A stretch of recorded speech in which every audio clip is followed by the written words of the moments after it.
नमो लोये सौर्यन्तानं नमो लोये सौर्यदानं नमो लोये सौवागिर्यां नमो लोये सौज्यायां नमो लोये सौत्रिकावती सावनम् ओंकारमिन्दु संयुक्त नित्यं जयन्ति योगिनः कामदमोक्षदं चैव ओंकाराय नमो नमः मङ्गलं भगवान् मङ्गलं भूतमोहि मङ्गलं कुन्कुण्डारि विजेन्द्रमोसुमङ्गलं नमः समरिसाराय स्वानुभूत्या चकास्ते चित् स्वभावाय भवाय सर्वाः विभाव निरुद्ध निराकार स्वामी कार्तिकेयनो परीक्षा शुभचंद्राचार्य भगवान ની ટીકા તથા પંડિત જયંતજી આપણે સ્વામી કાર્તિકેયનો પરીક્ષા નો સ્વાધ્યાય કરી રહ્યા છીએ અને એમાંથી પૂછ્યું ગુરુદેવ કાનજી સ્વામી આપણને ઘણું અધ્યાત્મ સમજાવી રહ્યા છે. સ્વામી કાર્તિક સ્વાધ્યાયમાં અત્યારે આપણે લોક ભાવનાનું સ્વરૂપ એનો સ્વાધ્યાય કરી રહ્યા છીએ અને એમાં ગાથા 262 સુધી સ્વાધ્યાય આપણે કર્યો છે. 262મી ગાથા આપણે 261મી ગાથાની પહેલા કરી હતી અને એનું કારણ એ હતું કે ત્યારે જે વિષય ચાલતો હતો તે શ્રુત જ્ઞાનની અપેક્ષાએ વિષય ચાલતો હતો એટલે એ પહેલા આપણે લીધી હતી અને એની અંદર બીજી વાત એ પરોક્ષપણાની જે કરવામાં આવી હતી તો એ અપેક્ષાથી આપણે જ્યારે જોઈએ છીએ તો એ અનેકાંતની વાત આવી. તો અનેકાંતની વાત 261મી ગાથામાં જ્યારે કરી તો એ પછીથી ફરીથી આપણે 262મી ગાથાને અનેકાંતની અપેક્ષાથી વધારે સમજીએ એટલે કે 262મી ગાથાનું સહેજ પુનરાવર્તન કરીએ અને પછી આગળ 263મી ગાથા પર જઈએ. અનેકાંતના સ્વરૂપને પૂજ્ય ગુરુદેવ કાનજી સ્વામીએ 261મી ગાથામાં બહુ સ્પષ્ટ કરી ઘણું સમજાવ્યું છે અને હવે આચાર્ય ભગવાન પણ એના સંબંધી જ આગળની ગાથાઓની અંદર વાત કરે છે. તો 262મી ગાથા અને આપણે જરાક ફરીથી અવલોકીએ તો અહીંયા ખ્યાલ આવે છે કે જે જ્ઞાન સર્વ વસ્તુને અનેકાંત પરોક્ષ રૂપથી પ્રકાશે જાણે કે તે શ્રુત જ્ઞાન છે. તો શ્રુત જ્ઞાનમાં અનેક નય પડે છે. નય શ્રુત જ્ઞાનમાં પડે છે, મતિ જ્ઞાનમાં, અવધિ જ્ઞાનમાં, મનોપર્ય જ્ઞાનમાં નય પડતા નથી અને કેવળ જ્ઞાનમાં તો કોઈ નયનો પ્રશ્ન જ નથી. તો જે નય છે એને આપણે જ્ઞાનનો અંશ કહીએ છીએ એ શ્રુત જ્ઞાનમાં છે અને અનેક નય દ્વારા વસ્તુને આપણે જ્યારે જાણીએ છીએ તો એને આપણે પ્રમાણ જ્ઞાન કહીએ છીએ અને જ્યારે અનેક નય દ્વારા વસ્તુ સ્વરૂપને જાણીએ અથવા તો બીજી રીતે કહીએ કે અનેક દ્રષ્ટિકોણ દ્વારા વસ્તુ સ્વરૂપને જાણીએ અથવા તો એમ કહીએ કે અનેક ધર્મ દ્વારા વસ્તુ સ્વરૂપને જાણીએ તો એ ધર્મને જાણીએ છીએ ત્યારે કેટલાક ધર્મો તો તદ્દન એકબીજાથી વિરુદ્ધ પ્રકારના હોય છે અને બધા જ ધર્મો એક સાથે રહેલા છે. તો એવા વસ્તુ સ્વરૂપને જ્યારે આપણે સમજીએ છીએ, પ્રકાશીએ છીએ તો એને અનેકાંત કહેવામાં આવે છે. અનેક અંત દ્વારા, અનેક નય દ્વારા, અનેક દ્રષ્ટિકોણ દ્વારા વસ્તુને આપણે જાણીએ છીએ અને એનું વર્ણન જ્યારે કરવામાં આવે ત્યારે ક્રમે કરવામાં આવે છે અને પછી એ અનેક નય દ્વારા વસ્તુને કહેવામાં તો આવ્યું પણ એને પ્રમાણ જ્ઞાન કહેવામાં આવે છે અને એમાંથી પ્રયોજનવશ આપણું જે પ્રયોજન છે એ પ્રયોજનવશ કોઈ નયને મુખ્ય કરીને વાત કરીએ છીએ અથવા તો કોઈ નયને એની સાથે બાકી રહેલા નયને ગૌણ કરીને વાત કરીએ છીએ અથવા તો એ બીજી અપેક્ષા હોય, બીજો કોઈ કારણ હોય, બીજો કોઈ પર્પઝ હોય ત્યારે બીજા પ્રયોજન વખતે બીજા નયને મુખ્ય કરીને વાત કરીએ. દ્રવ્યની વિશેષતાથી વાત કરવી હોય તો દ્રવ્યાર્થિક નયની મુખ્યતાથી વાત કરીએ, પર્યાયની વાત ખૂબ સમજાવવી હોય તો પર્યાર્થિક નયની મુખ્યતાથી વાત કરીએ. પણ તે છતાંય દરેક નય જે છે, જે નયની મુખ્યતાથી વાત કરતા હોય એ વખતે દરેક નય તો છે જ, એ દ્રષ્ટિકોણ, એ જ્ઞાનનો અંશ તો છે જ, એટલે એનો સ્વીકાર છે. બીજી રીતે કહીએ તો જે નયથી આપણે વાત કરીએ છીએ તો એ નયથી વાત કરીએ છીએ એટલે કે એ એક દ્રષ્ટિકોણથી વાત કરીએ છીએ, એ જ્ઞાનના અંશથી વાત કરીએ છીએ એટલે એમાં વાત બીજી છે જ કે બીજા દ્રષ્ટિકોણ છે. બીજા દ્રષ્ટિકોણને આપણે કાઢી નથી નાખતા, બીજા નયને આપણે કાઢી નાખીએ સદંતર એમ વાત નથી. એટલે આવી રીતે એક નયથી જ્યારે વાત કરીએ ત્યારે એને બીજા નયોની અપેક્ષા છે. કોઈ નય બિલકુલ નિરપેક્ષ જો કહેવામાં આવે તો મિથ્યાત્વનો પ્રસંગ આવે, કેમ કે નય છે તો જ્ઞાનનો અંશ છે અને બીજા નય છે જ નહીં એમ કરી અને એની કોઈ અપેક્ષા જ ન રાખીએ તો પછી ખોટું પડે. એવી જ રીતે બીજી વાત પણ આવી કે નયને એમાં એમ કહ્યું કે સમ્યક એકાંત ની વાત કરી. તો સમ્યક એકાંતનો અર્થ એ થાય છે કે જે પણ જ્ઞાનના અંશને જે નયથી વાત કરીએ તે પણ સત્ય હોવી જોઈએ. એ સત્ય ન હોય, એ સત્ય ન હોય અને ખોટી હોય તો આખું પ્રમાણ જ્ઞાન ખોટું પડે. આપણે 25 નયથી વાત કરી હોય, 25 દ્રષ્ટિકોણથી આખી વાતને સમજાવી હોય, વસ્તુ સ્વરૂપને સમજાવ્યું હોય, એમાં 24 અપેક્ષાએ 24 નયથી 24 દ્રષ્ટિકોણથી તો વસ્તુ સ્વરૂપ બરાબર પ્રકાશ્યું છે.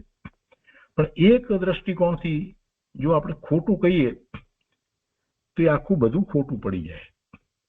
એટલે દરેક નય જે છે એ વસ્તુને જ્યારે પ્રકાશે છે તો સાચી રીતે જ પ્રકાશે છે.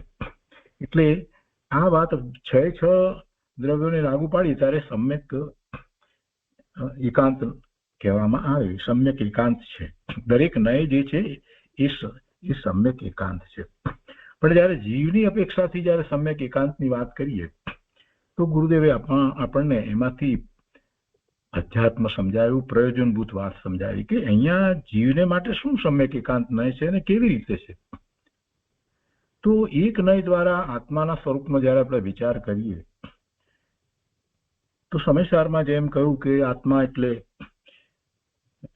જે સમ્યક દર્શન, સમ્યક જ્ઞાન, સમ્યક ચારિત્રને જે પ્રાપ્ત છે તેને આત્મા કહેવાય. બરાબર છે આ વાત. હવે એ નય એક જ નય દ્વારા એને એકને જ પકડીએ તો પણ આપણને આત્માનો ખ્યાલ તો આવે જ છે. અને આ નય જે છે એમાં ભૂલ નથી કરતા આપણે, એટલે એને સમ્યક એકાંત કહેવાય. અને સમ્યક એકાંત દ્વારા વસ્તુ સ્વરૂપને બરાબર પ્રકાશી શકાય. એટલે દરેક નય જે છે સત્ય હોવો જોઈએ. અને આત્માની જયારે વાત કરી છે ત્યારે આવું સમ્યક એકાંત. બીજી રીતે પણ જયારે પ્રયોજનની વાત છે તો કે આત્મા એ જયારે એની પ્રગટતાની વાત કરીએ છીએ, જેને એની ફલશ્રુતિની વાત કરી છે ત્યારે તો એમ કહી દીધું કે સમ્યક દર્શન, સમ્યક જ્ઞાન અને સમ્યક ચારિત્રને જે પ્રાપ્ત છે એટલે કે જેને એવા પરિણામ થયા છે એ આત્મા છે. એ પરમાર્થે વસ્તુ સ્વરૂપને તો સમજાવી દીધું છે, એમાં તો ફેર નથી. પણ પછી એમાં જયારે એમ વાત કરીએ કે એવા વસ્તુ સ્વરૂપને કેવી રીતે પ્રકાશી શકાય એટલે ગુરુદેવે એમાં સમ્યક એકાંતની પ્રાપ્તિની અપેક્ષાથી એમ વાત કરી કે જ્યારે પોતાના ત્રિકાળી વસ્તુ સ્વરૂપનું લક્ષ્ય કરે છે, પોતાના ત્રિકાળી વસ્તુ સ્વરૂપનું એ લક્ષ્ય કરે છે તો એને એ નય છે તે સમ્યક એકાંત નય છે. એ દ્રષ્ટિકોણ, જ્ઞાનનો દ્રષ્ટિકોણ છે તે સમ્યક એકાંત છે. તેમાં એ માત્ર પોતાના સ્વરૂપને જ જાણે છે. જો વસ્તુનો સ્વભાવ જ્ઞાન સ્વભાવ છે, અને જ્ઞાન સ્વભાવ તો કેવો છે? સ્વ પર પ્રકાશક છે. છતાં એ પોતે પોતાના સ્વરૂપને જ પ્રકાશે છે તો એ સમ્યક એકાંત છે. એ એકાંત છે પણ સમ્યક એકાંત છે. અને એમાં જ એવા રત્નત્રયના પરિણામ થાય છે જેને એમ કહેવામાં આવ્યું કે જે સમ્યક દર્શન, સમ્યક જ્ઞાન, સમ્યક ચારિત્રને પ્રગટ કરે છે, જે એને પ્રાપ્ત થયો છે એને આત્મા કહેવાય છે. એટલે અધ્યાત્મની જયારે વાત કરી છે તો એ વાતને પણ ગુરુદેવ સાથે એમાંથી સમજાવી, સિદ્ધાંતને સમજાવ્યો છે, આગમ સમજાવ્યું છે, અને પછી અધ્યાત્મની પ્રયોજનભૂત વાતને પુરુષાર્થમાં કઈ રીતે સમ્યક એકાંત છે એ વાતને ગુરુદેવે સમજાવી. એ બધું આપણે ગઈ વખતે સારી રીતે કર્યું છે. અહીંયા 262 ની અંદર એમ બે વાત છે ને, એક તો અનેકાંતથી પ્રકાશે છે વસ્તુ સ્વરૂપને, અનેકાંતથી પ્રકાશે છે અને પરોક્ષ રૂપે પ્રકાશે છે. તો શ્રુત જ્ઞાન જે છે એ પરોક્ષ રૂપે પ્રકાશે છે. મતિ જ્ઞાનમાં કોઈ અપેક્ષાએ પ્રત્યક્ષપણું છે, સામ વ્યવહારિક પ્રત્યક્ષ આપણે જે કહીએ છીએ તેવું પ્રત્યક્ષપણું પણ છે. જે હું આ દ્રષ્ટિથી જોઉં છું એ તો પ્રત્યક્ષ છે ને, મતિ જ્ઞાન તો એ સામ વ્યવહારિક પ્રત્યક્ષ છે. શ્રુત જ્ઞાનને પરોક્ષ કહેવામાં આવ્યું અને પરોક્ષની અપેક્ષાથી પહેલા આપણે વાત કરી હતી. અને અવધિ જ્ઞાન અને મનોપર્ય જ્ઞાનને એક દેશ પ્રત્યક્ષ કહેવામાં આવ્યું છે અને કેવળ જ્ઞાન છે એ પૂર્ણ પ્રત્યક્ષ છે.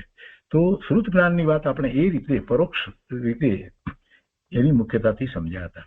હવે અત્યારે એક અનેકાંતની મુખ્યતાથી જ્યારે શ્રુત જ્ઞાનને સમજી રહ્યા છીએ, કેમ કે શ્રુત જ્ઞાનમાં જ નય પડે છે, એટલે અનેકાંતની વાત કરીએ એટલે શ્રુત જ્ઞાનની જ વાત આવે. આખી વાત શ્રુત જ્ઞાનની છે. જે જ્ઞાન સર્વ વસ્તુને અનેકાંત પરોક્ષ રૂપથી પ્રકાશે જાણે કહે તે શ્રુત જ્ઞાન છે. તે શ્રુત જ્ઞાન સંશય વિપરીતતા અને અનધ્યવસાયથી રહિત છે એમ સિદ્ધાંતમાં કહ્યું છે. કેમ સંશય વિપરીતતા અને અનધ્યવસાયથી રહિત હોય શ્રુત જ્ઞાન? એટલા માટે કે એમાં નય પડે છે, એમાં એક કરતા વધુ દ્રષ્ટિકોણથી જોવામાં આવે છે. એ જ્ઞાન જે છે, પૂર્ણ જ્ઞાન છે, એને એક જ્ઞાનના અંશનો વિચાર કરીએ છીએ તો એ દરેક અંશ એવો છે કે એ બધું સમ્યક પ્રકાશે છે. એટલે એમાં કોઈ સંશય હોય નહીં, વિપરીતતા હોય નહીં, અન્ય અધ્યવસાય હોય નહીં. એટલે એ શ્રુત જ્ઞાનની વાત જ્યારે લઈએ છીએ તો પરમાર્થ એમ જ છે કે શ્રુત જ્ઞાન છે તે શ્રુત જ્ઞાન સંશય વિપરીતતા અને અન્ય અધ્યવસાયથી રહિત છે એમ સિદ્ધાંતમાં કહ્યું છે. જો અહીંયા તો પરમાર્થની વાત ચાલે છે, એટલે કુનયની વાત અહીંયા નથી લેવાની. કુનયથી વસ્તુ સ્વરૂપને પ્રકાશે તો વિપરીત પ્રકાશે, એની અહીંયા વાત નથી. ભાવાર્થમાં પછી કહે છે કે જે સર્વ વસ્તુને પરોક્ષ રૂપથી અનેકાંત રૂપ પ્રકાશે તે શ્રુત જ્ઞાન છે. શાસ્ત્રના વચન સાંભળવાથી અર્થને જાણે તે પરોક્ષ જ જાણે છે. આપણે એની વાત પરોક્ષપણાની વાત પહેલા લીધી હતી, સમજ્યા છીએ કે પરોક્ષ એટલા માટે છે કે સીધે સીધું જ્ઞાન નથી, એમાં વચ્ચે બીજું કંઈક આવે છે, નિમિત્ત આવે છે. શાસ્ત્રના વચનથી, સાક્ષાત વચનથી સાંભળે, સાક્ષાત જેની વાણી સાંભળે, ગુરુની વાણી સાંભળે કે શાસ્ત્રથી વાંચીને સાંભળીને, અને એનાથી સાંભળવાથી અર્થને જાણે તો જાણ્યું છે, જ્ઞાન થયું છે, એ તો એનો અર્થનું જ્ઞાન થયું છે, એના અર્થનું જ્ઞાન થયું છે. એટલે એ જ્ઞાન કેવું કહેવાય છે? એ પરોક્ષ જ જાણે છે. જાણ્યું છે બરાબર, પણ એ પરોક્ષ જ જાણ્યું છે. તથા શાસ્ત્રમાં બધી વસ્તુનું સ્વરૂપ અનેકાંતાત્મક કહ્યું છે, તો એમ સર્વ વસ્તુને જાણે, બધી વસ્તુને જાણે, બધા નયથી જાણે, બધા દ્રષ્ટિકોણથી જાણે, અથવા તો ગુરુજનોના ઉપદેશ પૂર્વક જાણે તો સંશય આદિ પણ રહે નહીં. કોઈ સંશય પછી રહેતો નથી. અનેક નય દ્વારા જાણીએ તો પછી ક્યાં પણ કોઈ સંશય રહે છે? અને એ પણ પાછા ગુરુ દ્વારા જાણીએ, ગુરુ તો વધારે વિસ્તારપૂર્વક સમજાવે. એટલે આ બધી વાતને આમાં લેવામાં આવી છે. તો શ્રુત જ્ઞાનને અહીંયા પરમાર્થે એમ કહી દીધું કે સંશય વિપરીતતા અને અન્ય અધ્યાય અને અધ્યવસાય રહિત છે એમ સિદ્ધાંતમાં કહ્યું છે. અને એની પર પૂજ્ય ગુરુદેવ કાંજી સ્વામીએ જે વિસ્તાર કર્યો છે તેમાં કહે છે કે દરેક વસ્તુ પણ એક, ગુણ પર્યાય પણ અનેક, સામાન્ય વિશેષ રૂપ છે, સામાન્ય અને વિશેષ રૂપ છે. વસ્તુ પણ એક છે, ગુણ અને પર્યાય પણ અનેક છે, અને સામાન્ય અને વિશેષ રૂપ છે. તે સર્વ વસ્તુને પરોક્ષ રૂપથી અનેકાંત રૂપ જાણે છે તે સમ્યક શ્રુત જ્ઞાન છે. એટલે સમ્યક શ્રુત જ્ઞાન શબ્દ પ્રયોગ કરી અને ગુરુદેવે કુશ્રુતની વાતને અહીંયા કાઢી નાખી. અહીંયા તો આપણે એની જ વાત છે. તે શ્રુત જ્ઞાન સંશય વિપરીતતા અને અચોક્કસતા રહિત છે એમ શાસ્ત્રમાં કહ્યું છે. શાસ્ત્રમાં કહ્યું છે તે સમજવાની પોતે દરકાર કરે તો નય પ્રમાણરૂપ યુક્તિ અને સ્વાનુભવથી બધું નક્કી થઈ શકે તેમ છે. શાસ્ત્રમાં તો એમ કહ્યું કે જે શ્રુત જ્ઞાન જે છે તે સંશય વિપરીતતા અને અધ્યવસાય રહિત છે, અચોક્કસતા રહિત છે. પણ એ તો શાસ્ત્રમાં કહ્યું છે. જીવ જ્યારે એને સમજે છે ત્યારે એને એમ છે. એટલે ગુરુદેવ અહીંયા પુરુષાર્થની વાત કરે છે કે ભાઈ તને પણ એવું જ જ્ઞાન થવું જોઈએ ને એ માટે તારો પ્રયત્ન એવો થવો જોઈએ. શાસ્ત્રમાં તો બરાબર કહ્યું છે, પણ એ સમજવાની પોતે દરકાર કરે એટલે દરેક નય દ્વારા વસ્તુને જેમ છે તેમ પોતે જાણે. જ્ઞાનનો અંશ છે તો દરેક અંશને પોતે સમજવાનો પ્રયત્ન કરે, ત્યારે એને દરેક નય દ્વારા જે જ્ઞાન થાય એવું પ્રમાણ જ્ઞાન થાય. પોતે દરકાર કરે તો નય પ્રમાણ રૂપ, અને એ કેવી રીતે? યુક્તિ દ્વારા પણ જાણે, ગુરુ દ્વારા જાણે, શાસ્ત્ર દ્વારા જાણે, અને પછી સૌથી મોટી અને મહત્વની વાત તો સ્વાનુભવથી જાણે ત્યારે બધું નક્કી થઈ શકે, એ સિવાય થાય નહીં. સ્વાનુભવની વાત અહીંયા ગુરુદેવે કરી. આગળ કહે છે કે શાસ્ત્રમાં ઘણી અપેક્ષાથી કથન છે. શું સાચું હશે? વ્યવહારથી શુભથી પણ ધર્મ થતો હશે? દેવાદી તથા 6 દ્રવ્યનું સ્વરૂપ આમ હશે કે બીજા કહે છે તે પણ સાચું હશે? એ વગેરે પ્રકારે શંકા આદિ દોષ સમ્યક જ્ઞાનમાં હોય નહીં. એવા દોષ સમ્યક જ્ઞાનમાં હોય નહીં. સમ્યક જ્ઞાન છે તો એમાં કોઈ શંકા હોય નહીં. આમ હશે તેમ હશે એવો વિકલ્પ ઉઠે જ નહીં. આમ જ છે એવું સમ્યક જ્ઞાન હોય છે. અને એટલા માટે જ અનુભૂતિની વાત ગુરુદેવે લીધી. અર્થમાં કહે છે કે શ્રુત જ્ઞાનમાં સ્વસન્મુખ થઈ અભેદ સ્વરૂપનો નિર્ણય કર્યો તે સ્વ પર પ્રકાશક જ્ઞાન સ્વાનુભવ પ્રત્યક્ષ છે. સ્વાનુભવ પ્રત્યક્ષ જ્ઞાન છે. પોતાનો અનુભવ કરી અને એ જ્ઞાન કર્યું છે એ સમ્યક જ્ઞાન છે. અને એ જ્ઞાનના સ્વભાવની અપેક્ષા એ કહેવાય કે એ સ્વને પણ પ્રકાશે, પરને પણ પ્રકાશે. પણ જ્યારે સ્વ ને પ્રકાશે છે તો અદ્વૈત છે, દ્વૈત વિના એ પોતે પોતાને અનુભવી અને પછી એવું જ પ્રકાશે છે, એવું જ અનુભવમાં આવે છે. એટલે સ્વાનુભવ પ્રત્યક્ષ છે. સ્વને અનુભવમાં આવે એવું એ પ્રત્યક્ષ છે.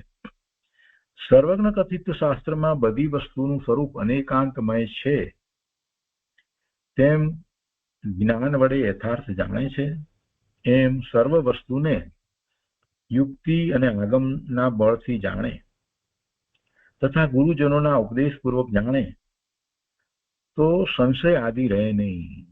પોતાની મતિ કલ્પનાએ જો એ જાણવા જશે તો અનેક પ્રકારે સંશય થશે. અહીંયા કહે છે કે હવે ત્યારે એ પોતે પરમાર્થે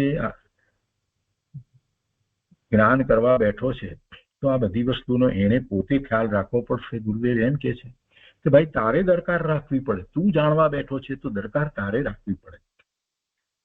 આમ કે છે ગુરુએ આમ કહ્યું એટલે આમ એમ નહીં ચાલે, એમ નહીં ચાલે. તારે પરીક્ષા કરવી જોઈએ, યુક્તિ દ્વારા તારે સમજવું જોઈએ. શાસ્ત્રના અર્થ પણ કરે છે ત્યારે પણ તારે ધ્યાન રાખવું જોઈએ. અને ગુરુએ જે સમજાવ્યું છે એ પછીથી એને તારે જાતે અનુભવ કરી અને એને પ્રમાણ કરવાનું છે. તમે સારમાં એ તો વાત કરી, આચાર્ય ભગવાને, મુકુંદાચાર્ય ભગવાને કહ્યું છે કે અમે તો આ કહીએ છીએ પણ તું એને પ્રમાણ કરજે. એટલે જવાબદારી તો જીવની પોતાની છે. છતાં પણ સામાન્ય એમ કહેવામાં આવે છે કે ભાઈ યુક્તિથી પણ જાણવું, ગુરુજનો દ્વારા ઉપદેશને ગ્રહણ કરવું અને સ્વાનુભવ કરવું. હવે શ્રુત જ્ઞાનનો ભેદ અંશ તે નય છે તેનું સ્વરૂપ કહે છે. તો 263મી ગાથાની અંદર શ્રુત જ્ઞાનનો અંશ, શ્રુત જ્ઞાનમાં નય પડે છે તો શ્રુત જ્ઞાનના અંશને નય કહેવાય છે, એનું સ્વરૂપ કહે છે. તો ગાથા 263 થી આજે આગળ લઈએ છીએ. હવે શ્રુત જ્ઞાનના વિકલ્પ, ભેદ, અંશ તે નય છે તેમનું સ્વરૂપ કહે છે. સંસ્કૃતમાં 263મી ગાથા આ રીતે છે. લોકાના વ્યવહારમ ધર્મ વિવક્ષયા યહ પ્રસાદયતિ શ્રુત જ્ઞાનસ્ય વિકલ્પઃ સ અપી નયઃ લિંગ સંભૂત. 263મી ગાથાના અર્થમાં કહે છે કે વસ્તુના એક ધર્મની વિવક્ષાથી જે લોકોના વ્યવહારને સાધે તે નય છે. વસ્તુના એક ધર્મની વિવક્ષાથી, વિવક્ષાથી તે એટલે એના વિસ્તારથી. એક ધર્મ, વસ્તુમાં અનેક ધર્મ છે તો વસ્તુના એક ધર્મની વિવક્ષાથી જે લોકના વ્યવહારને સાધે તે નય છે. અને તે શ્રુત જ્ઞાનનો વિકલ્પ, ભેદ છે. વળી તે લિંગ, ચિહ્નથી ઉપજ્યો છે. ભાવાર્થમાં પંડિતજી સમજાવે છે કે વસ્તુના એક ધર્મની વિવક્ષા લઈ જે લોક વ્યવહારને સાધે તે શ્રુત જ્ઞાનનો અંશ નય છે, સાધે છે એટલે એને પ્રાપ્ત કરે છે, એને જાણે છે, એનું પ્રયોજન એ દ્વારા એ સિદ્ધ કરે છે, એ પ્રયોજનને પ્રાપ્ત થાય. વસ્તુના એક ધર્મની વિવક્ષા લઈ જે લોક વ્યવહારને સાધે તે શુદ્ધ જ્ઞાનનો અંશ નય છે અને તે સાધ્ય ધર્મને હેતુપૂર્વક સાધે છે. એક ધર્મને લઈ અને જ્યારે એ દ્વારા એ વસ્તુને જાણે છે તો એમાં એનો હેતુ છે કે અને તે સાધ્ય ધર્મને હેતુપૂર્વક સાધે છે. જેમ વસ્તુના સત ધર્મને ગ્રહણ કરી તેને હેતુથી સાધવામાં આવે. સત ધર્મ એટલે અસ્તિત્વનો ધર્મ, પોતાનું હોવાપણું છે, વસ્તુનું હોવાપણું છે. અહીંયા વસ્તુ છે, દ્રવ્યને વસ્તુ તો કહેવામાં આવે છે. કોઈ પણ વસ્તુના સત ધર્મને લઈએ, છે દ્રવ્યમાંથી કોઈ પણ દ્રવ્ય લઈએ તો એનું હોવાપણું, એના હોવાપણાના ધર્મને ગ્રહણ કરીને એનું અસ્તિત્વ છે એને ગ્રહણ કરી અને એને જ્યારે સાધીએ છીએ તો એ દ્વારા આપણને વસ્તુ સધાય છે, એટલે કે વસ્તુનો ખ્યાલ આવે છે, વસ્તુ સંબંધી જ્ઞાન છે, કેમ કે એનું અસ્તિત્વ ધર્મથી આપણે વિચાર કર્યો. જેમ વસ્તુના સત ધર્મને ગ્રહણ કરી તેને હેતુથી સાધવામાં આવે, જીવને વિશે વિચાર કરીએ તો પણ એ વાત બરાબર બેસે છે, કોઈ પણ દ્રવ્યને માટે બેસે છે. તો એને સાધવામાં આવે કે પોતાના દ્રવ્ય ક્ષેત્ર કાળ ભાવથી વસ્તુ સતરૂપ છે, હોવાપણે છે. કયો ધર્મ લીધો? સત ધર્મ. સત એટલે અસ્તિત્વ છે તે, જેનું હોવાપણું છે એ.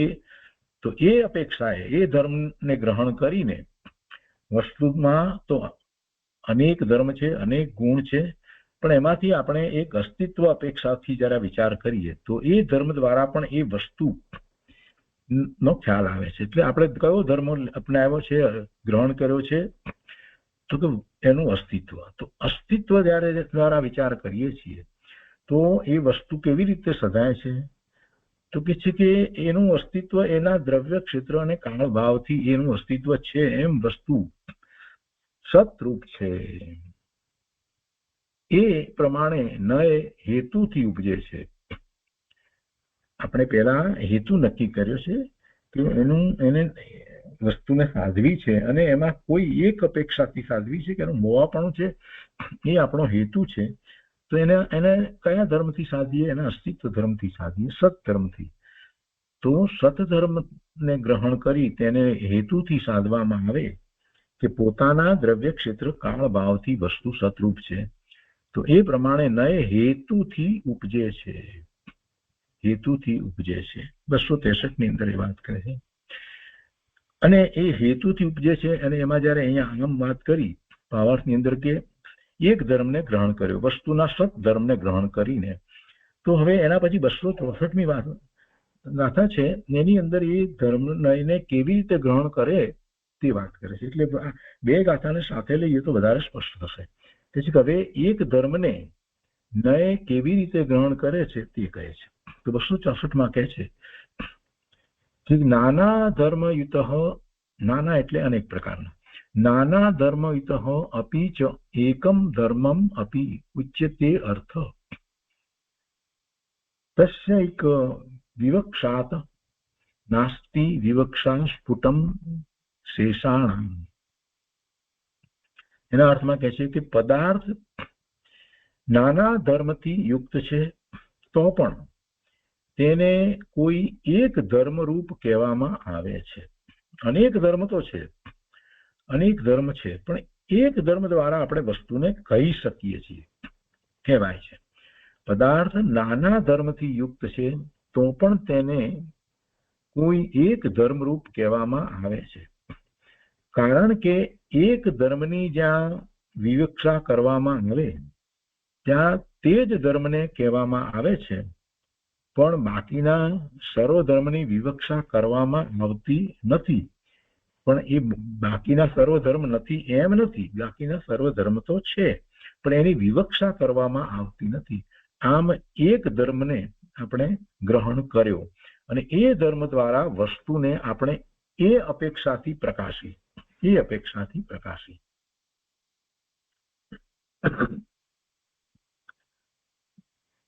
ભાવાર્થમાં કહે છે કે જેમ જીવ વસ્તુમાં અસ્તિત્વ, નાસ્તિત્વ, નિત્યત્વ, અનિત્યત્વ, એકત્વ, અનેકત્વ, ચેતનત્વ, અમૂર્તત્વ આદિ અનેક ધર્મ છે, તો તે બધામાંથી કોઈ એક ધર્મની વિવક્ષાથી કહેવામાં આવે, એક ધર્મની વિવક્ષાથી, એક ધર્મની મુખ્યતાથી, એક ધર્મનો વિસ્તાર કરીને, એક ધર્મનો જ ચિંતન કરીને કહેવામાં આવે કે જીવ ચેતન સ્વરૂપ જ છે. ચેતનત્વ ગુણ જે છે એની મુખ્યતાથી, એ ધર્મની મુખ્યતાથી આપણે વાત કરીએ તો આપણે એમ કહીએ કે જીવ ચેતન સ્વરૂપ જ છે ઇત્યાદિ. તો ત્યાં અન્ય ધર્મની વિવક્ષા નથી કરી, પણ તેથી એમ ન જાણવું કે અન્ય ધર્મોનો અભાવ છે. અન્ય ધર્મનો અભાવ તો નથી, એ વખતે પણ અન્ય ધર્મ બીજા અસ્તિત્વ, નાસ્તિત્વ, નિત્યત્વ અને અનિત્યત્વ, એકત્વ બધા બીજા બધા ધર્મો પણ એ વખતે છે, કે બીજા ધર્મોનો અભાવ છે એમ તો નથી. પરંતુ અહીં તો પ્રયોજનના આશ્રયથી તેના કોઈ એક ધર્મને મુખ્ય કરી કહે છે,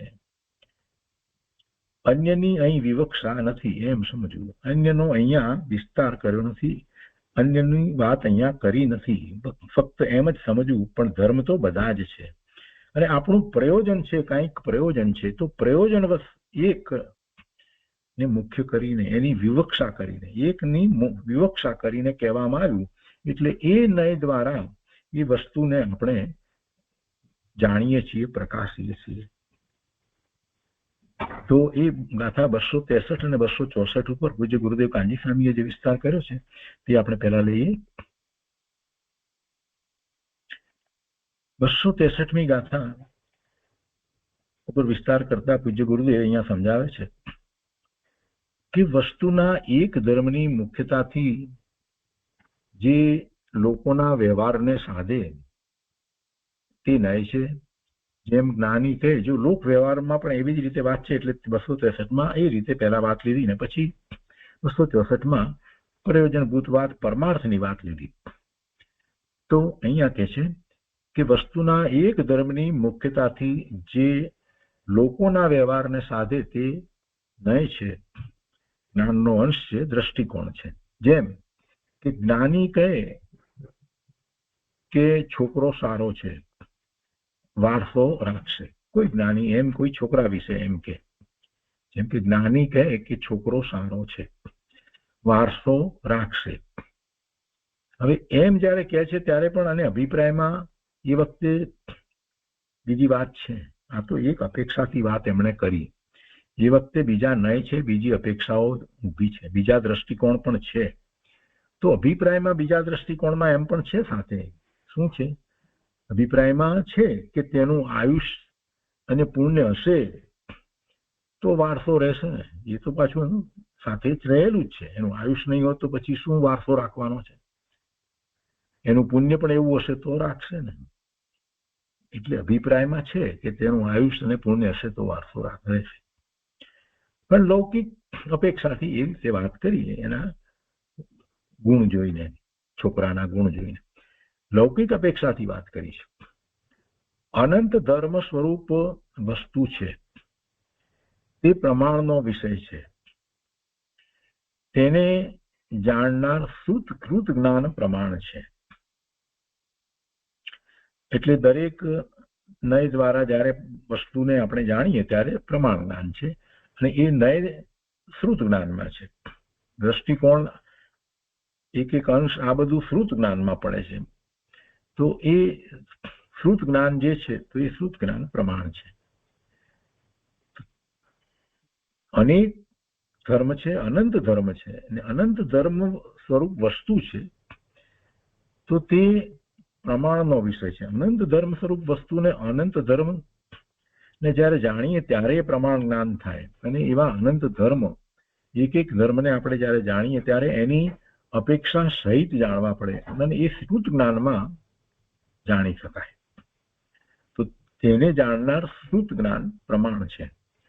અને તે શ્રુત જ્ઞાનનો વિકલ્પ, ભેદ એ શ્રુત જ્ઞાનના ભેદ, જુદા જુદા દ્રષ્ટિકોણ, શ્રુત જ્ઞાનનો વિકલ્પ, ભેદ, તેને નય કહેવામાં આવે છે.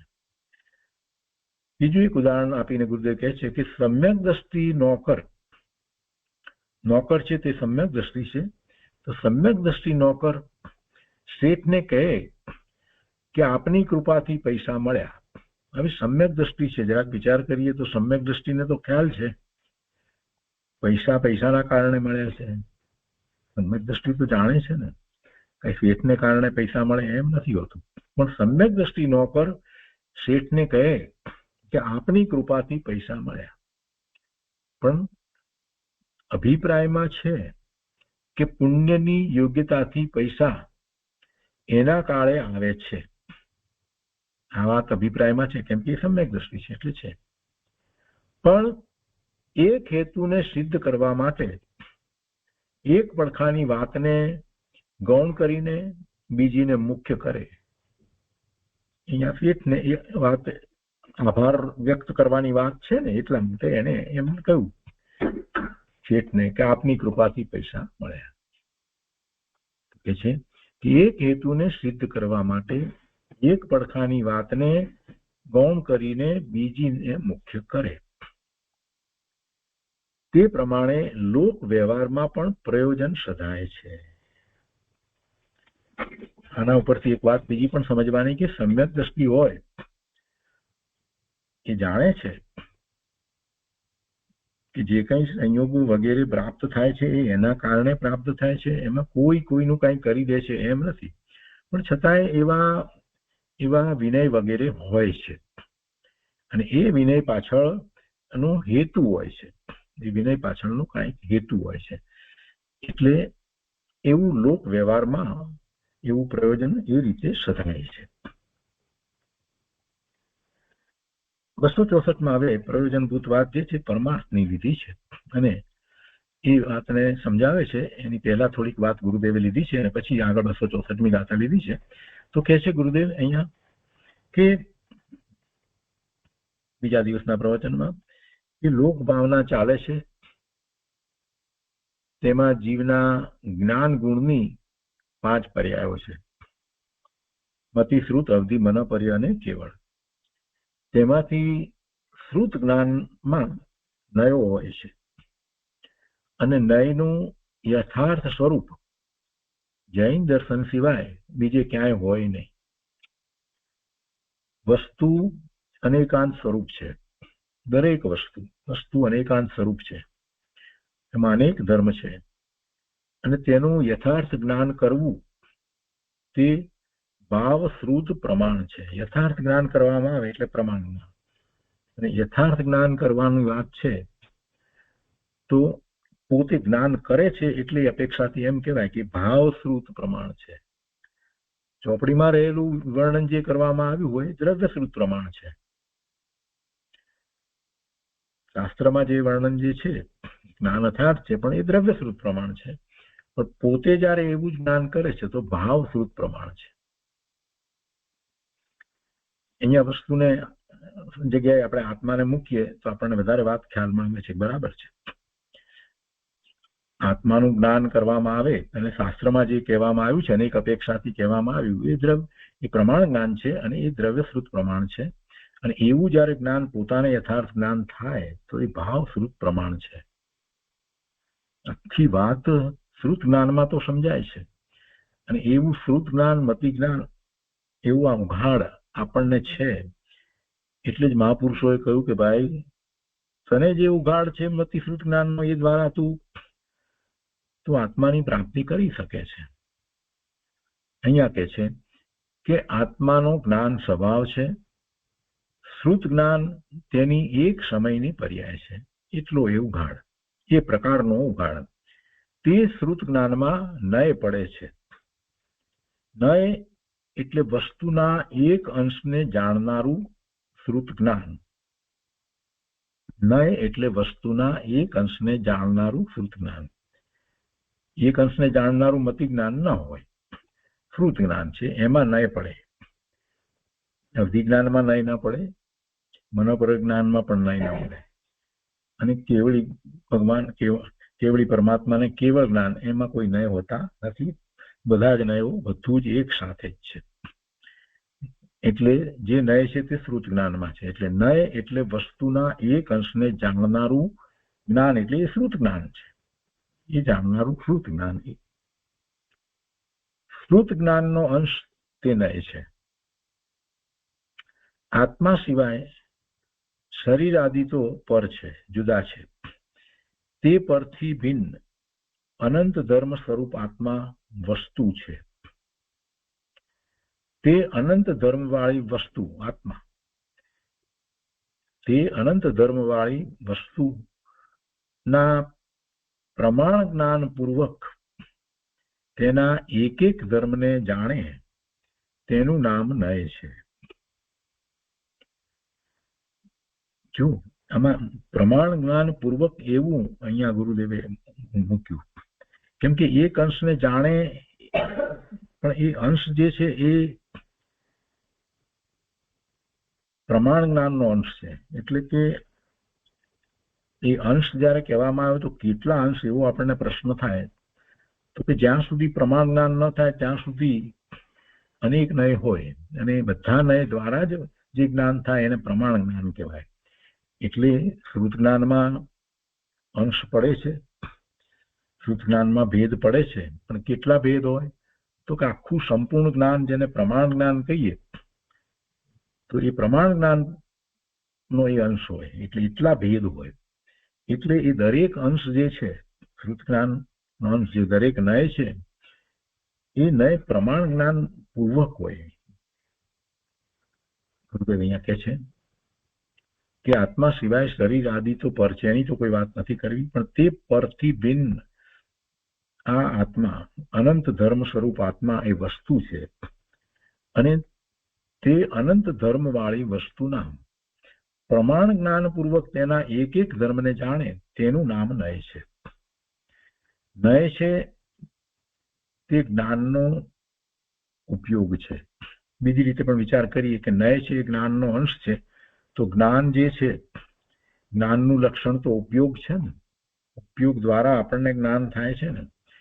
તો એ જે નયથી આપણે જાણીએ છીએ, જે નયથી વસ્તુને પ્રકાશીએ છીએ, તો એ વખતે ઉપયોગ કેવો છે?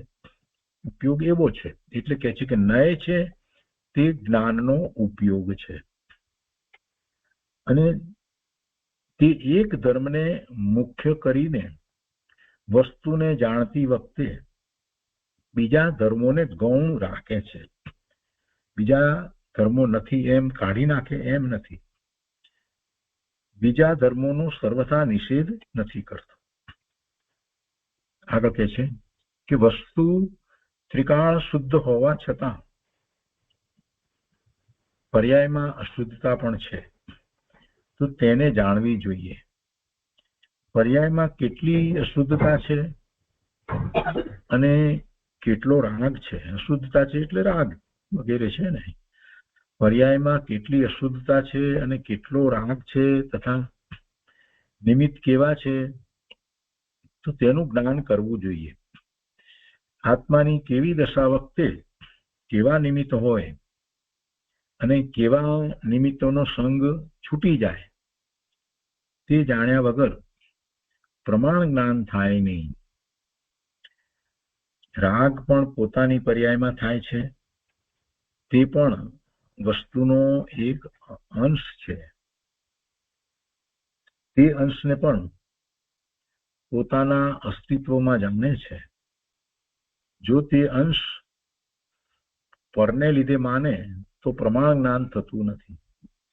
એટલે એ એવો અંશ પણ છે પોતાની પર્યાયની અંદર, એવો અંશ, અને એ પરને લીધે નથી, પોતાના એવા વિભાવિક પરિણમનને કારણે છે. એમ પણ એને જાણવું તો પડશે ને. એટલે જેમ છે તેમ જાણવું જોઈએ, નહીતર પછી પ્રમાણ જ્ઞાન ન કહેવાય. આગળ કહે છે કે હું સ્વપણે છું અને પરપણે નથી. સ્વપણે છું એટલે કે મારા દ્રવ્ય ક્ષેત્ર કાળ ભાવે હું સત છું, હું હોવાપણે છું. અને પરના, બીજાના, અન્યના દ્રવ્ય ક્ષેત્ર કાળ ભાવે હું અસત છું હોવાપણે નથી. એમ જાણવું તે પ્રમાણ જ્ઞાન છે.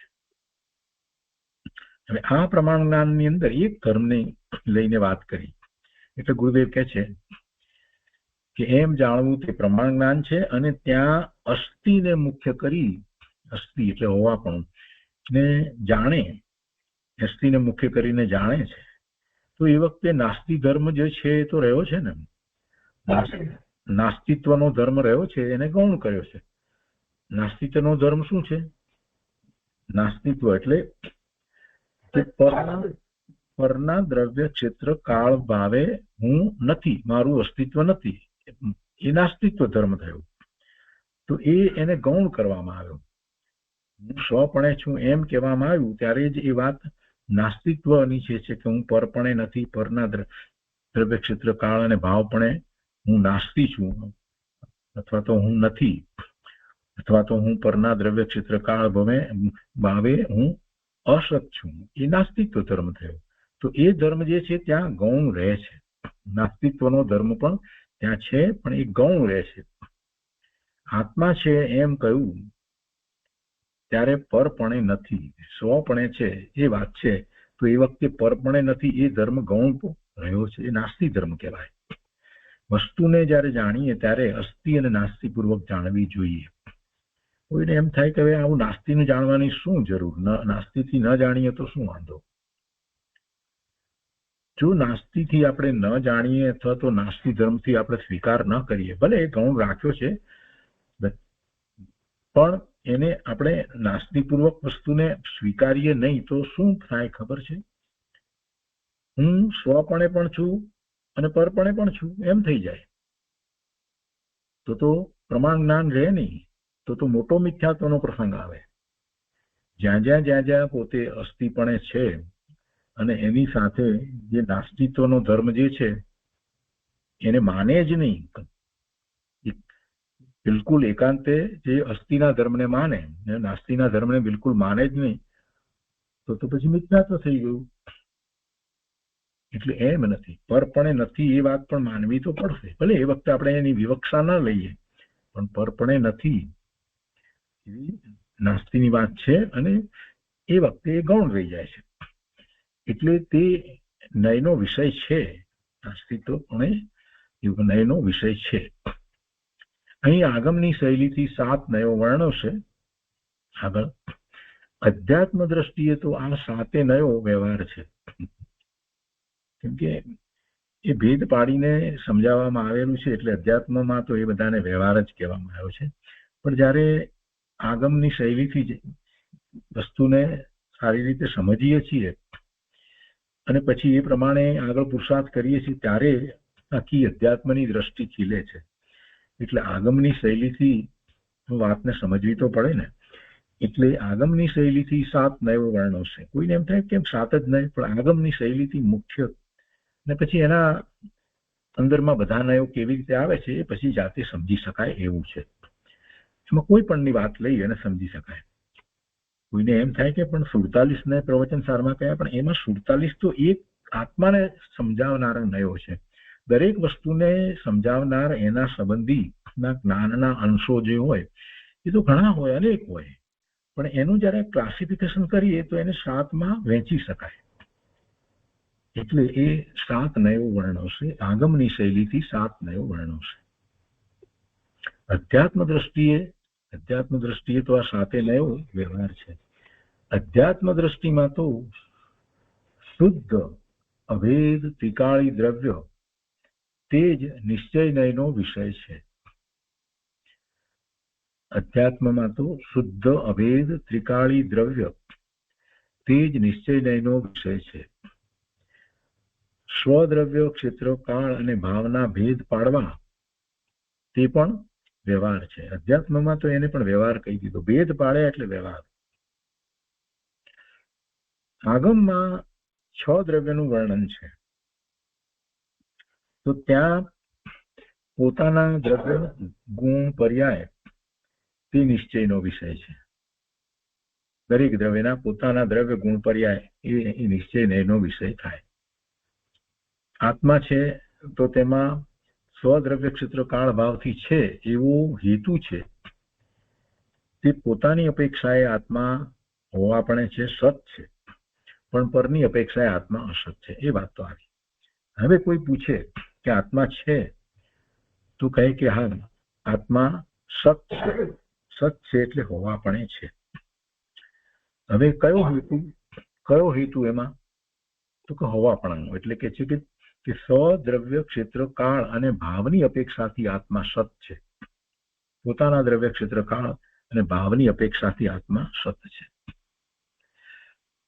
અને કોઈ પૂછે કે આત્મા નથી તો કે હા આત્મા અસત છે, નથી. કઈ અપેક્ષા, કયો હેતુ? તો કે છે કે પર દ્રવ્ય, પર ક્ષેત્ર, પર કાળ અને પર ભાવની અપેક્ષાએ આત્મા અસત છે, નથી. આ રીતે નય જ્ઞાન વડે વસ્તુના ધર્મો સિદ્ધ થાય છે. અહીંયા વસ્તુના બે ધર્મ ને ગુરુદેવે સિદ્ધ કરીને બતાવ્યા. આ વાતને સમજવાની છે. ગુરુદેવ કહે છે કે આવી વાત જે છે એને સમજે નહીં, એને કંટાળો આવશે તો એ આગમને સાચી રીતે સમજી નહીં શકે. અને એકાંતે વસ્તુને સમજવાનો પ્રયત્ન પોતાની મતિ કલ્પનાએ સ્વચ્છંદે કરશે તો ધર્મ નહીં પામે, મિથ્યાત્વ રહી જશે. ગુરુદેવ કહે છે જુઓ આ ભાવનામાં કંટાળો નથી. એટલે અહીંયા લોક ભાવનાની અંદર આ બધી વાત આવી તો કોઈને એમ થાય કે લોક ભાવનામાં અમે તો આ લોકનું સ્વરૂપ આવું છે એટલી વાત અમે તો જાણીએ, તેમાં આ બધું કેવી રીતે? પણ લોકમાં જ 6 દ્રવ્ય આવ્યા અને 6 દ્રવ્યમાંનું એક દ્રવ્ય જીવ દ્રવ્ય અને એ ચેતન અને એના બધા ભાવ વગેરેની બધી વાતને સમજીએ એનું તો જ એ જીવ દ્રવ્યને સમજ્યા કહેવાય ને. અને એમાંય આપણું તો પ્રયોજન શું છે? આપણું તો પરમાર્થે પોતાના સ્વરૂપની પ્રાપ્તિનું પ્રયોજન છે. તો એ વાત પણ એમાંથી નીકળવી જોઈએ ને. કેમ કે કોઈ પણ શાસ્ત્ર જે છે, 4 પ્રકારના અનુયોગના શાસ્ત્ર કહેવામાં આવ્યા તો 4 અનુયોગના શાસ્ત્રનું પ્રયોજન તો વિતરાગતા છે. તો આપણને અહીંયા આ લોકભાવના કહેવામાં આવી એમાં પણ પ્રયોજન વિતરાગતા છે. તો એ વિતરાગતા સમજવાની વાત આવે તો આત્માને સમજવો તો પડે. એટલે એને જ્યારે સમજવાની વાત છે અને એની સાથે બીજા બધા દ્રવ્યો અને એના સંબંધોને સમજવાની વાત છે તો એને બરાબર જ્ઞાનમાં સમજવું પડે. શ્રુત જ્ઞાનમાં બરાબર સમજવા જઈએ તો શ્રુત જ્ઞાનમાં તો કેટલાય અંશ પડે, ભેદ પડે, જેને આપણે નય કહીએ છીએ. તો બધા અંશ દ્વારા, બધા દ્રષ્ટિકોણ દ્વારા, શ્રુત જ્ઞાન દ્વારા જ આપણે વસ્તુનો નિર્ણય કરીએ છીએ. ગુરુદેવ કહે છે કે જો આ ભાવનામાં કંટાળો નથી પણ આનંદ છે. આ 12 ભાવનાઓ ભવિક જન આનંદ જનની છે એમ કહેવામાં આવ્યું છે. કેમ કે અંતરમાં અખંડ ચિદાનંદ સ્વભાવ ઉપર દ્રષ્ટિ પડી છે. તેના જોરે ક્ષણે ક્ષણે ધર્મીને વિતરાગતા અને આનંદ વધતા જાય છે. વસ્તુ સ્વરૂપ અનુસાર આ ભાવનાઓ ભાવતા જ્ઞાનની એકાગ્રતા થતી જાય છે, ખેદ મટતો જાય છે, આનંદ વધતો જાય છે. સાચા દેવ ગુરુ શાસ્ત્રનું ભાન છે, આત્માનું ભાન છે અને પછી જ્ઞાનની વિશાળતામાં 12 ભાવનાને ચિંતવે છે તો ત્યાં શુદ્ધતા વધે છે. પણ 12 ભાવનામાં એક રૂપ ચિદાનંદ સ્વભાવનું અવલંબન છે. 12 ભાવનામાં એક રૂપ જ્ઞાન આનંદ સ્વભાવનું અવલંબન છે. અનેકતાનું જ્ઞાન છે પણ એકતાનું જ અવલંબન છે. એકતાનું અવલંબન છે અને અનેકતાનું ભાન છે. પોતે ચિદાનંદ સ્વભાવનું એનું અવલંબન છે, પોતાના જ્ઞાન સ્વભાવનું અવલંબન છે પણ સાથે અનેકતાનું જ્ઞાન છે. 12 ભાવનામાં એક રૂપ ચિદાનંદ સ્વભાવનું અવલંબન છે, અનેકતાનું જ્ઞાન છે પણ એકતાનું જ અવલંબન છે. અભેદ ચૈતન્ય સ્વભાવની દ્રષ્ટિ રાખીને 12 ભાવના ભાવે છે. જો અભેદ આત્માની દ્રષ્ટિ છોડીને એકલા ભેદની ભાવના બાંધે તો તે અજ્ઞાની છે, તેને યથાર્થ ભાવના હોતી નથી. અનેકપણાનું જ્ઞાન કરવું તે કાંઈ દોષ નથી, અનેકને જાણવું એ દોષ નથી, પણ સ્વભાવની એકતા ચૂકી અને એકાંત ભેદનો આશ્રય કરવો તે મિથ્યાત્વ છે. એકતા તો સ્વભાવની હોય, એને ચૂકી જાય અને પછી ભેદોમાં જ રહી જાય, ભેદમાં જ એની વિવક્ષામાં જ રહે, એનો જ આશ્રય કરે. થઈ શકતોય નથી ભેદનો આશ્રય, છતાં પણ એમાં રહે તો પછી મિથ્યાત્વ છે. ગુરુદેવ શું કહે છે કે અનેકપણાનું જ્ઞાન કરવું તે કાંઈ દોષ નથી, પણ સ્વભાવની એકતા ચૂકીને એકાંત ભેદનો આશ્રય કરવો તે મિથ્યાત્વ છે.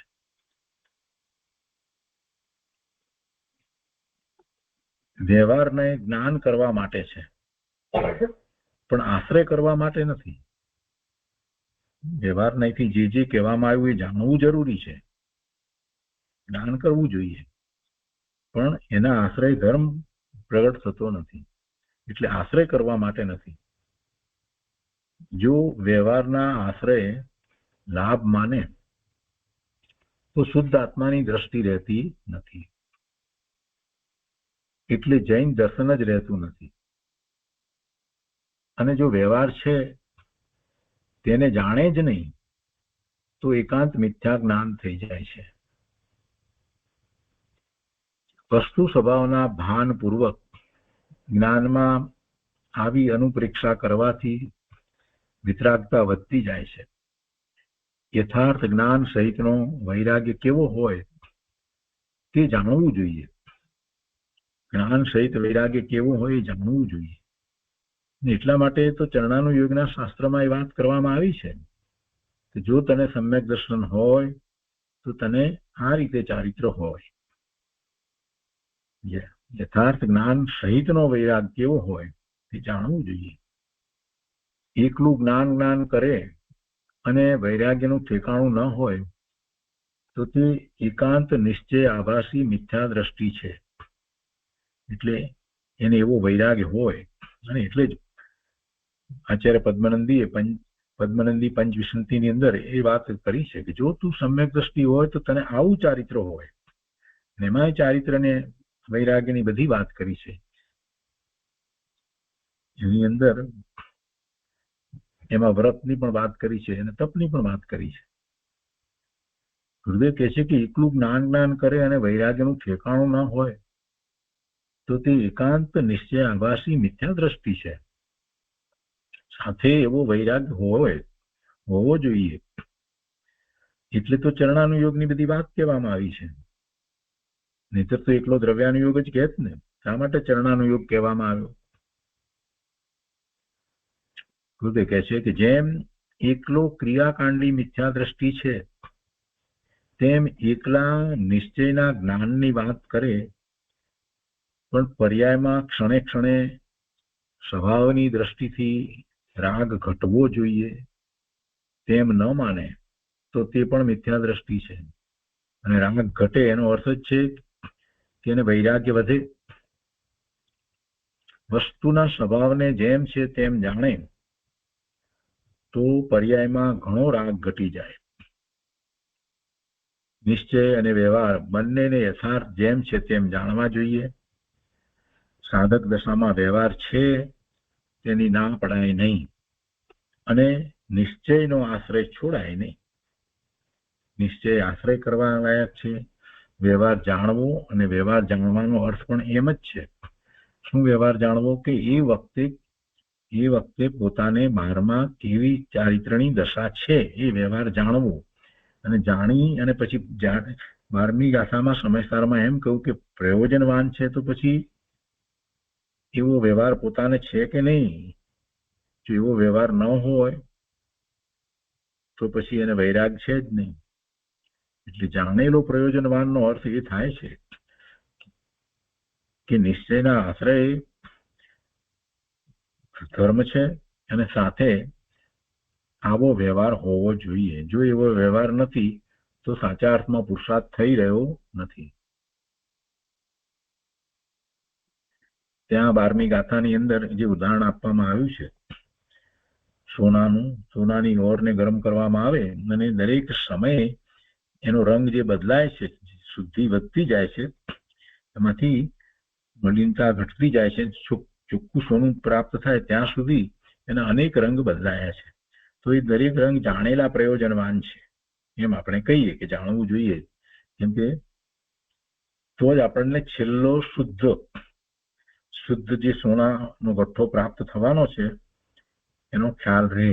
નહીતર તો આપણે અધવચ્ચે મૂકી દઈએ ખબર ન હોય તો. એટલે જાણેલો પ્રયોજનવાન કયો. પણ જાણેલો પ્રયોજનવાનની અંદર જાણવું એટલે શું? કે જાણીને જોવાનું કે એ રંગ બદલાઈ રહ્યો છે કે નથી બદલાઈ રહ્યો. જો રંગ બદલાતો જ ન હોય તો પછી જાણેલો શું પ્રયોજનવાન થયો? રંગ બદલાવો જોઈએ ને, તો જ એ આખું એ શુદ્ધ સોનું પ્રાપ્ત થવા જઈ રહ્યું છે એમ થાય. પણ રંગ જ ન બદલાય તો જાણેલો પ્રયોજન, તો પ્રયોજન શું છે? તો કે આગળ ને આગળ શુદ્ધિની વૃદ્ધિ થતી જાય છે, શુદ્ધ થતું જાય છે સોનું. પણ એ રંગ નથી બદલાતો તો એના ઉપરથી પાછા વળવાનું કે ભાઈ કાંઈ થઈ રહ્યું નથી. આ તો તરત આપણે જોઈએ કે ભાઈ ગરમી બરાબર છે કે નહીં, ઉષ્ણતા બરાબર અપાઈ રહી છે કે નહીં, શું વાત છે આ. તો એવી રીતે સાધક દશાની અંદર ગુરુદેવ કહે છે કે નિશ્ચયના આશ્રય શુદ્ધ આત્માની દ્રષ્ટિ કરી અને ધર્મ તો થાય છે, પણ એ વખતે જે વ્યવહાર છે એ કેવો હોવો જોઈએ? તો કે શુદ્ધિની વૃદ્ધિ થતી જાય એટલે કે અશુદ્ધિ ઘટતી જવી જોઈએ. જાણેલો પ્રયોજનવાનમાં અશુદ્ધિ ઘટે છે કે નહીં એ તો જોવું પડે ને. ગુરુદેવ કહે છે કે અહીંયા એકલું જ્ઞાન કરે અને વૈરાગ્યનું ઠેકાણું ન હોય તો તે એકાંત નિશ્ચય અભાસી મિથ્યા દ્રષ્ટિ છે. જેમ એકલો ક્રિયાકાંડી મિથ્યા દ્રષ્ટિ છે, તેમ એકલા નિશ્ચયના જ્ઞાનની વાત કરે પણ પર્યાયમાં ક્ષણે ક્ષણે સ્વભાવની દ્રષ્ટિથી રાગ ઘટવો જોઈએ. એટલે અશુદ્ધતા જવી